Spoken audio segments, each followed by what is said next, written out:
அவருக்காக எடுத்த ப்ரான் தான் ரெடி பண்ண ஆரம்பிச்சு மசாலா கையில் ஓட்டுது ப்ரான் நோட்டில் அப்படி எப்படின்னு சொல்லிட்டு டெஸ்ட் ட்ரை பண்ணுறதுக்காண்டி ஒரு இதை பொரிச்சு எடுத்து சாப்பிட்டோம். லாஸ்ட் வீடியோவில் இதோட தான் பார்த்தோம். இதோட டேஸ்ட்டு உண்மையிலே சூப்பராக இருந்துச்சு.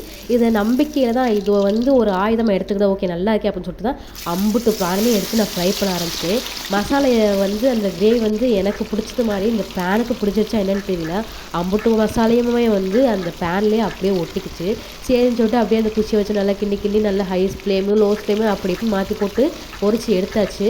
அதுக்கப்புறம் டேஸ்ட் பண்ணி பார்த்தா மசாலா மட்டும் அங்கங்கே ஒட்டாமல் கொஞ்சம் ச சப்புன்னு தான் இருந்துச்சு உண்மையை சொல்லப்போனால். ஆனால் ஃபஸ்ட்டு டெஸ்ட் ட்ரை பண்ணது நல்லா இருந்துச்சு. சரின்னு சொல்லிட்டு மனசுக்கு எடுத்து வச்சு ஏதாச்சும் நம்ம செஞ்சோம்னா நல்லா இருந்துச்சுன்னா ஏதோ இருந்துச்சுன்னு 4-5 வாட்டி கழிச்சு சாப்பிட்டு முடிச்ச அப்படி தான் சொல்லுவார்.